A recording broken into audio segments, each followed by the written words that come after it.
from here. And unfortunately one of those is Ireland, where I have to make frequent trips. And a little more unfortunately, I also am cross-accredited to Ghana and also to Nigeria from London, where I travel to every 6 months or so for that. And as people will know, West Africa is currently facing a very serious situation, both with terrorism and with Ebola. Being here today, actually, I'm delighted to be here in the sense of, and particularly with a Rotary group. My father was president of a Rotary group in New Zealand in the small town of Tiaroa, but I also had connections with Rotary. I was an exchange Rotary student when I first came out of our secondary school system, and spent a delightful 9 months at the time living in the United States, where I rotated from various Rotary families. And just to say that the values I learnt from Rotarians have kept me in good stead up till this very day. Later on, I also was invited back to the big Rotary International Conference that was held in Salt Lake City. I don't know if anyone was there from here, but that was also a wonderful occasion. I was talking to the President about New Zealand's links with Hornchurch, and a number of you will know that they are quite extensive and primarily go back to the time of the First World War. In fact, Hornchurch was the very first depot for the New Zealand contingent.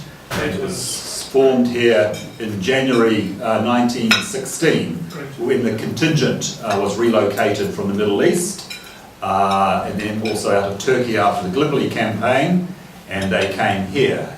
And they established themselves, and then later in July 1916, the first New Zealand convalescent hospital was established here at the Grey Towers mansion. Thank you for that. And by the end of the war, when New Zealanders left here, which was in 1919, some 20,000 New Zealanders had been through the Grey Towers hospital after coming across from the Western Front. So that's a little bit about New Zealand's links with this area, which are quite extensive and continue to this very day. A little bit about me. I'm a career diplomat. They say career diplomats have a motto, it's called loyalty before truth. But that aside, I've had a rather interesting career. I've had overseas postings in Iraq and then in Saudi Arabia, both during times of war. And then I've also been head of mission in some of our smaller posts in the South Pacific, a place called Vanuatu, which the Brits you'll know as New Hebrides in its day, where it was a colony, former colony of Great Britain. And then also in Samoa, another Pacific island where I was head of post. And then more recently, I was in our embassy in Washington and also in Los Angeles, and now I'm here. And that can make you exhausted just talking about it, and there's not much commonality amongst many of those places except sand, actually. But that aside, I want to talk a little bit about New Zealand today. And can I just ask, has anyone actually been to New Zealand? I know Brian has here. Anyone else in the room? Going next year.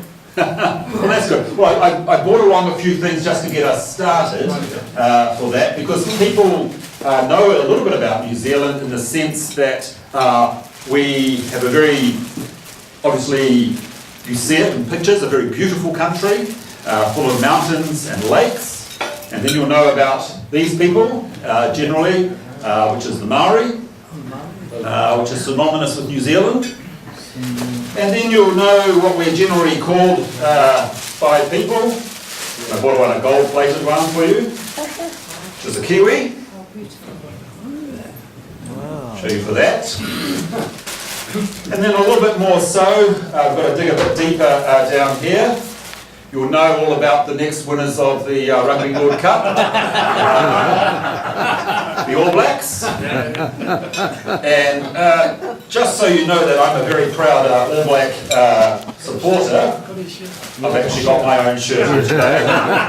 So you can see that, you know, I have actually played under the New Zealand colours, but not for the All Blacks. I should say that, for there. So I thought I would use those as an introduction to talk about my actual next prop, which is this thing here, which is, as you all know, is the New Zealand flag. And coming up next year, we are going to have a referendum on this flag. And essentially that referendum is about removing that bit of it. Now it's a very sensitive issue for New Zealand, actually, because if you talk to my grandfather and my father, who fought in wars, he will say this is the flag that they fought under, and for that reason we should retain the flag. The Queen is not only your Queen, the Queen represents that, is the New Zealand Queen as well. And the Maori people of New Zealand, when New Zealand, under the Great Britain flag, we took over New Zealand, it wasn't an agreement.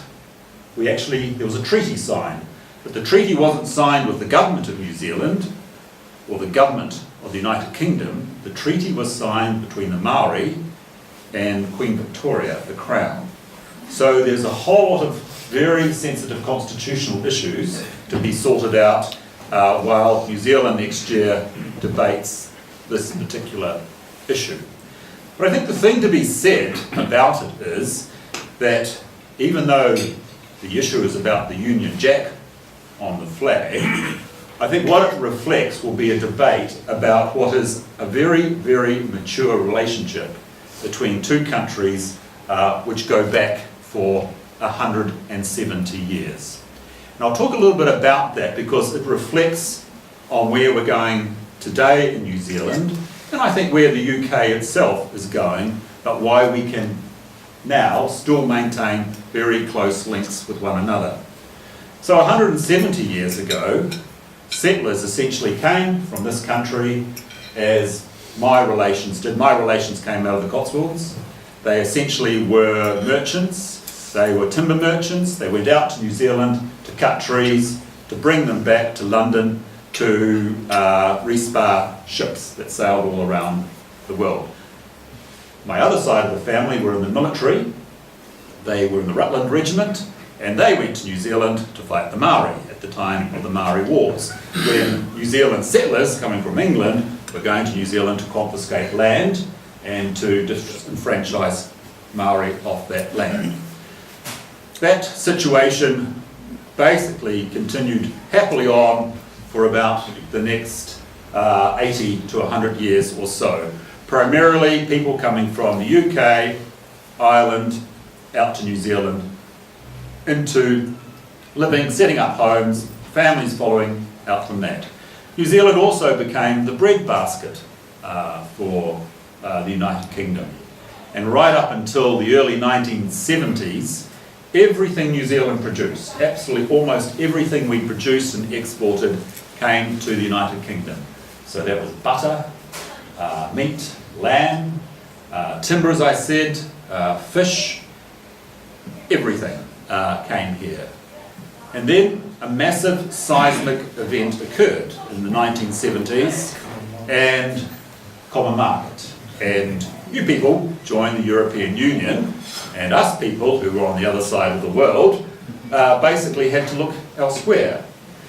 Now, at the time, that would seem, and it did, a horror story to many people, but in fact, it actually was the establishment of New Zealand as it is today, a very prosperous, a very modern, a very innovative country, and it also was the establishment of our modern relationship that we have with the UK.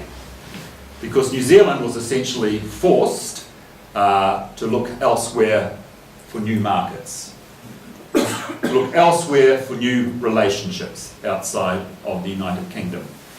And we did that. Essentially, Asia was where we looked. We'd never done that before. The United States, South America, Southeast Asia, the Middle East. These were all new relationships that New Zealand had to establish. The other seismic event was because we wanted to protect the relationship at the time we had with the United Kingdom, we had a very protected market. So we would only take things you produced and we wouldn't take them from anywhere else. All that had to go. So New Zealand opened up its economy, we liberalised everything, we floated our currency, we went through huge major reforms. In fact, back in the 1980s, some of you who have got an economic background will be able to sort of link that into the reforms New Zealand was doing, because the market economy essentially developed with us. I think it moved to the UK here under the Thatcher years and then went on from there. So that was a significant change for New Zealand, and today we are a very diverse and multicultural population. We have significant numbers of immigrants who come in from Asia, who come in from China, but the UK still is the main source of immigrants that we have. So it's a very different type of cosmopolitan mix that we have in New Zealand, which has impacted on our culture. It's impacted, we have our own TV, we have our own musicians, things like that. So we've changed, we've diversified as much as the UK has diversified itself into Europe. Having said that, the UK still does remain fundamentally very, very important for New Zealand. You are our 6th largest economy still in terms of a trading partner. We have very big links into the City of London here. If you look at organisations like Aviva, like Barclays, like the Royal Bank of Scotland, I could go through several other organisations, ITV, you'll find the CEOs of those organisations are actually New Zealanders. So we've got those sorts of links these days. But the same as in New Zealand. If you now go through our public sector, you'll find a lot of the newer immigrants are coming out from your public service here and taking roles as senior executives or CEOs in corporations or departments in New Zealand. The tourism flow is very big still. The UK remains one of the largest sources of tourists for New Zealand, and the UK is also a large source of tourism from people coming from New Zealand into Europe as well. I think another significant link these days is all about the European Union, and I know it's a sore topic for some people, but actually New Zealand values highly the UK belonging to the European Union. And the reason for that is because you keep it honest. And we do hope that you will actually remain linked, and we do hope that you will remain a member of the European Union, because we believe they do still need to be kept honest. Trade liberalisation is very important, as is breaking down some of the rules the European Union imposes on others. And we worked very strongly with the United Kingdom on trying to influence that sort of change. The relationship also has other levels. It has a very strong, this is where I am very active in my time I spend here, in the defence and the security and in the intelligence area, down to New Zealand all the time. So that's part of the new relationship, which works very well for New Zealand. We have some challenges though in the relationship, and one of these is another awful subject I know, but immigration. The UK, the current government, changed the rules of access to this country in 2010. For 170 years up to that point, New Zealanders could flow freely into here, and UK citizens could flow freely into New Zealand. Take up jobs, take up residence. You can still go that way. We unfortunately can't come this way now, because under the changes that the rules were, our high-skilled New Zealanders, before they had to come here, they actually had to be headhunted out of New Zealand. They could only apply from New Zealand. They couldn't come up here, have a look around, as a labour market would work. They had to apply for the job out of New Zealand. And then they had to do a market test. So the UK employer had to prove there was no one from the European Union who could do a job before they could employ a New Zealander. In 2010, we had in the high skilled categories, every year, about 3,000 New Zealanders have come up here. These are people like lawyers, people in the financial world, accountants, highly qualified doctors and surgeons, all of which you think would be needed or required. Unfortunately, those numbers now have dropped from about 3,000 down to approximately, I think, 580 is over the last 12 months, the numbers that have come in.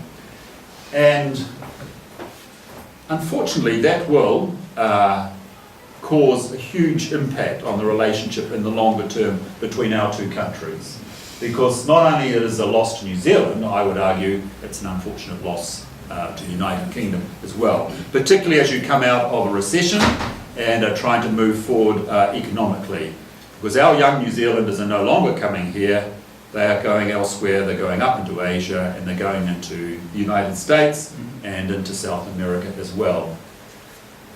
I work on that almost every other day in terms of when I meet government ministers and when I meet senior civil servants, just to remind them that we do have this issue that does need to be resolved between us. Because my fear is that over a generation, the UK may not mean too much to New Zealand as we move forward over the next 20, 30, 40 years, which I think would be very regrettable. So we hope, with a lot of support from people such as yourselves out there in the general community, that the whole issue of immigration as it is, and you know, I will say we don't have the European Union on our back doorstep in New Zealand, and I fully understand what your problem is, but there has to be a better way of doing immigration into the United Kingdom currently. Can I move finally back to where I started, and that was the relationship with Hornchurch. Next year, on April the 25th, we will commemorate what we call as Anzac Day. And I think we should get in touch with St Andrews to see if we can do something there related to that particular day in and around that time as well. It's an important occasion for New Zealand because Anzac Day is when we essentially came about as a nation. It was when New Zealand and Australian troops, the Anzacs, at Gallipoli, along with the other allied partners there, tried to defeat the Turks, and we lost. And it was as a result of that loss that essentially a nation was born, because young New Zealanders identified with their home, which they said was New Zealand. And from that time on, we grew as a country. One of the things we're going to be doing in terms of our commemorations over the next 4 years, and again why Hornchurch is very important to us, is because while Gallipoli was a major event for New Zealand, in fact it was the Western Front where most New Zealanders died, and where most New Zealanders came to places like Hornchurch to convalesce. In fact, New Zealand had something like 100,000 troops who came off to war. 10% of its population for that came off to war at the time. Unfortunately, 60% of those did not come back. So you go throughout New Zealand, throughout this country, you'll see war memorials in every small town, and there are New Zealanders. So this is why the next 4 years is very important for us. And so you'll see us around a little bit further, and also re-establishing, I hope, some links with Hornchurch, just to ensure the memory and what those young New Zealanders gave is kept going for another 100 years. I want to keep my remarks short because I was actually happy to answer any particular questions that any of you might have about New Zealand today as a country, what we do, exports, population, anything like that. Please ask and I'll happily answer.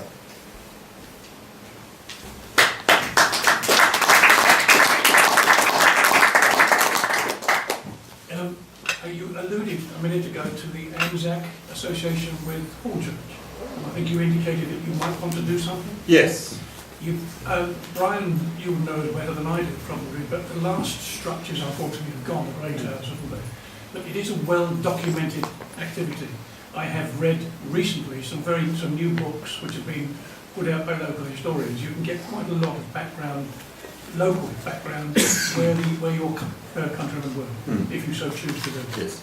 Well, thank you for that. We are aware of the Niuean connection that's there, and the Pacific Island connection with New Zealand during the time of the war actually has these days became slightly something of an embarrassment, I should add, and it's something that New Zealand, as a modern country, has tried very hard to put right that particular part of our history, because unfortunately people who came from the Pacific Islands to fight in the First World War with the New Zealand forces, they came from islands where they wore bare feet, they wore a simple wrap.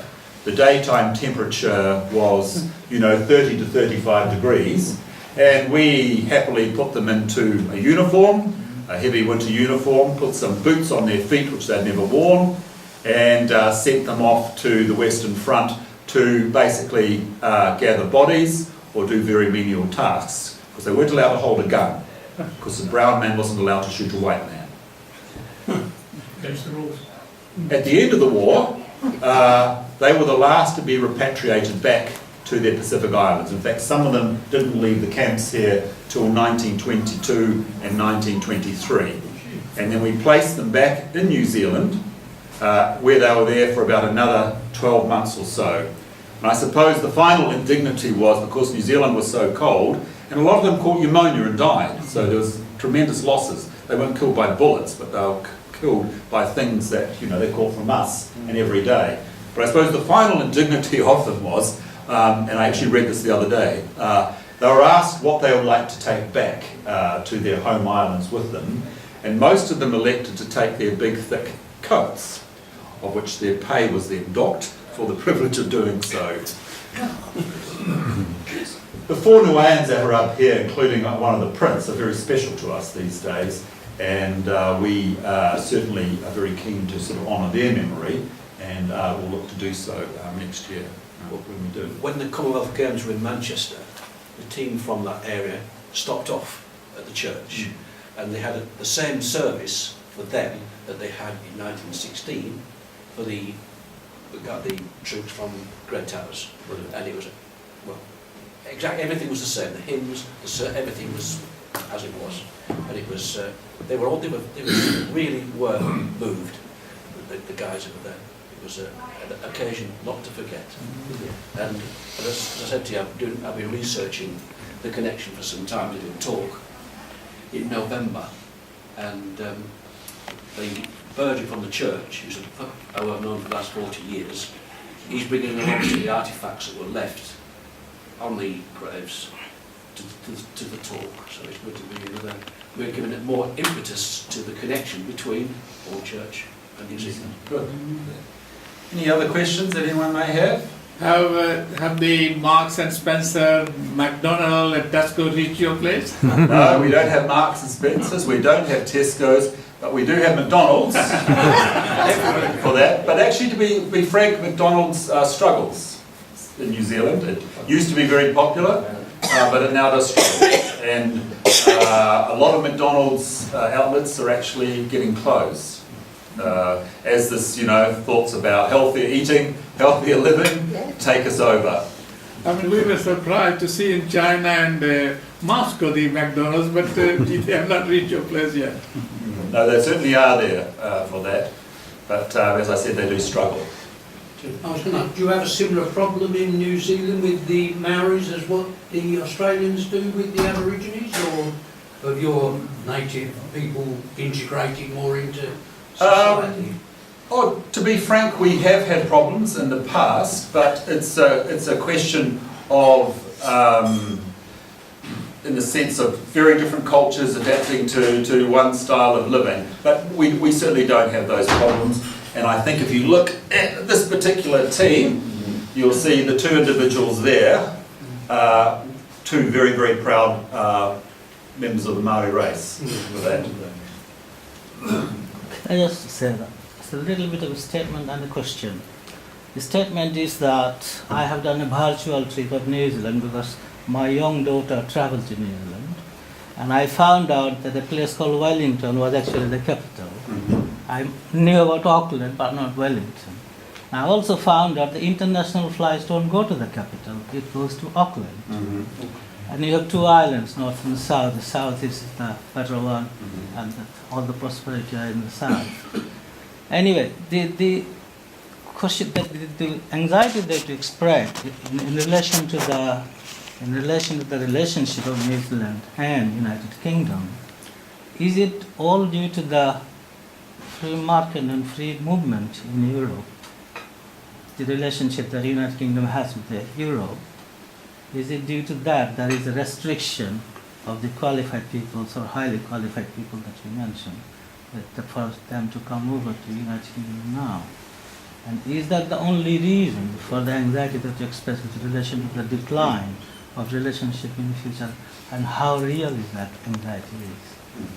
I think, well, it's real in the sense of the way the numbers have dropped, but the new regulations that were introduced in 2010 differentiate between movement of people from the European Union into the UK to take up employment, and non-EU citizens who can move into the UK.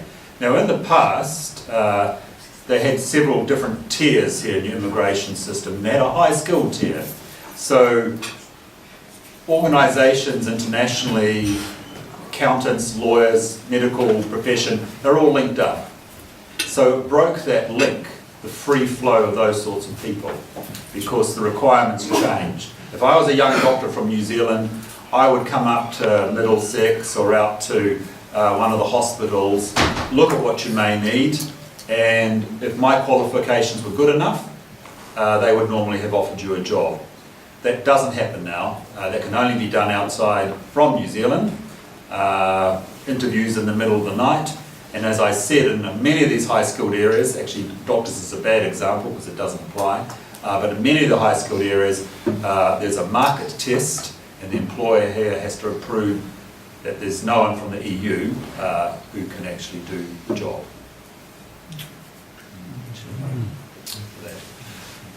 Thank you. Thank you. Can I just say one last thing? Just to finish off. Look, I know Christchurch, which used to be our second largest city, a number of years ago had a massive, devastating earthquake. In fact, it levelled the entire city, and we're just in the process that building has just begun after a number of years where they've had to clear away most of the centre of the city. Iconic structures such as our cathedral, a wonderful Catholic basilica, wonderful old 170-year buildings have all gone, and the city is in the process of rebuilding itself. It will be a wonderful city in 15 years' time when it's due to be completed. But part of what I need to say today is actually just to thank you and thank people of the UK and communities such as this who contribute so much money at the time of that earthquake.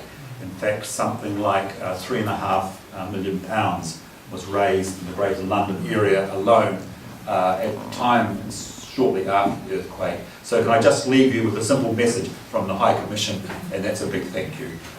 Thank you.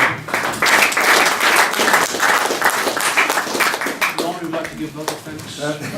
Please. Father, Rob, we'd like to thank you very much for a wonderful talk. We have obviously learned a lot more about New Zealand than what I have anyway, what we all knew before.